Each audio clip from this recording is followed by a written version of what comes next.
Hi there. Well, today I'm not talking about records, I'm not talking about books, I'm not talking about videos, DVDs, Blu-rays, or anything like that.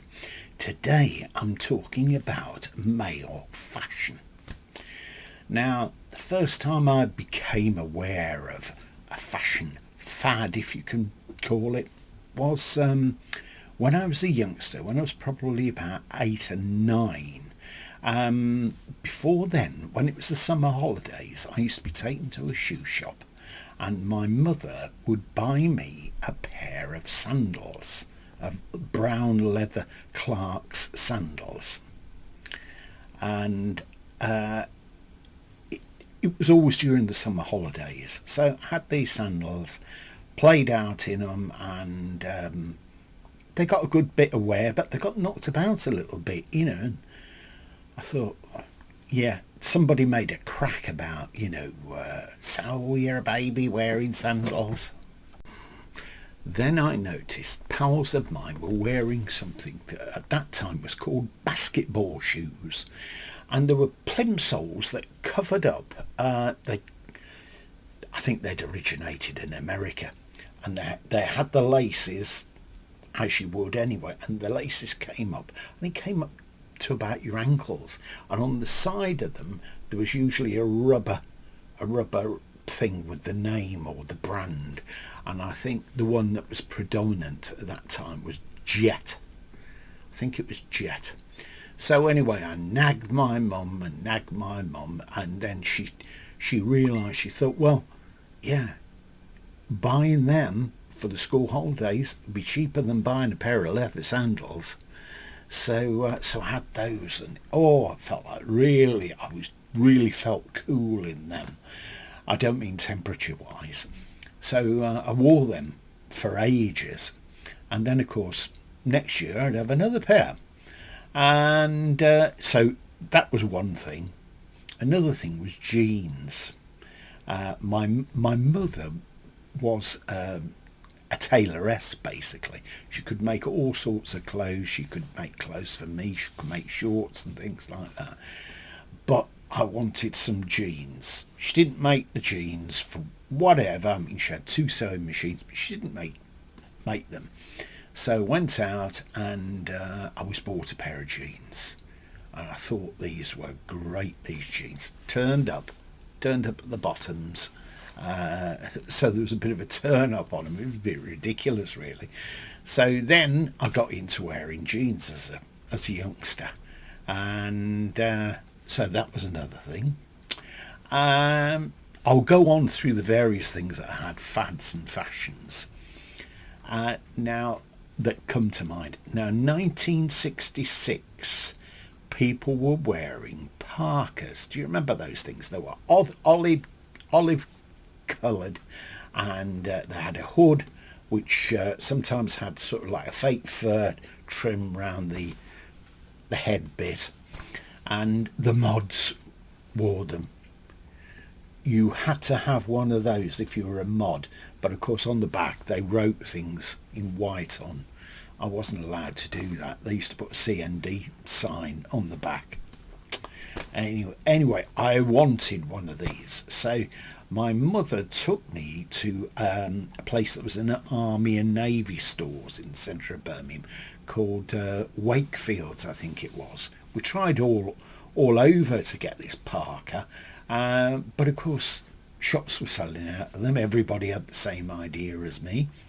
So went to this place, Wakefield's, and you had to go down some steps to where the parkas were.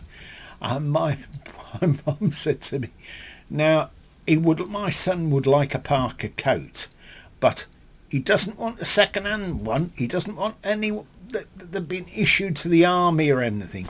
So this man quite snootily said, which was quite funny for Army and Navy stores, he said, we don't sell second-hand clothes here, madam, or anything like that. So I tried on the parka, and it fitted. It was a great fit. It had I think it had a zip. It had a zip up the front, and it had like a drawstring that you could tie that together and pocket at the top and pockets at the side, and it had like a fish tail at the end, and that had little pull things on. I didn't use those, but I had, and that was it. On top of the zip, then there were buttons to do up, but most of us, we didn't bother with things like that because, we thought that's a bit sissy. So I had that for a good number of years, and stopped wearing that. Now the next fashion fad was a Harrington jacket. This was at the time of skinheads, etc., and I was never a skinhead. I wasn't going to cut my hair dead short. And the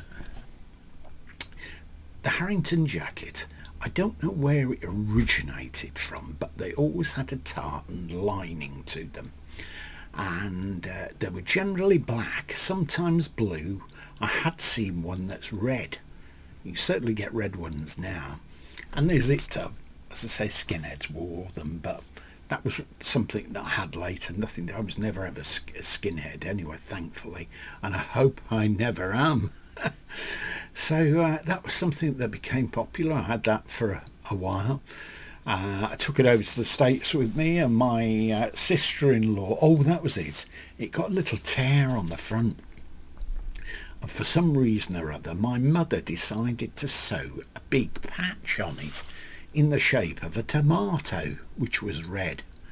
So that raised some sort of hilarity with friends. Anyway, took it over with me to the States, and my sister appropriated it to wear in the garden. So that was the end of that.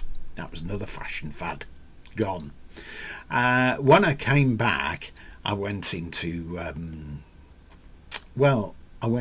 working at a boutique in Birmingham, and I ended up managing that and doing relief management and so on and so forth.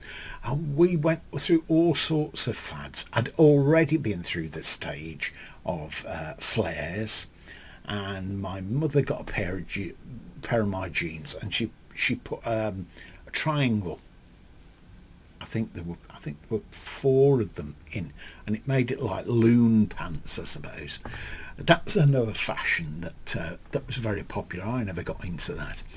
So we sold all manner of things at the shop. Baggies, which generally tends to be a high waist, and cord made from corduroy. What was the other thing that we sold loads of? Tank tops. Do you remember those? Without sleeves, and they had a dip at the front, which was like a crew that came down to here.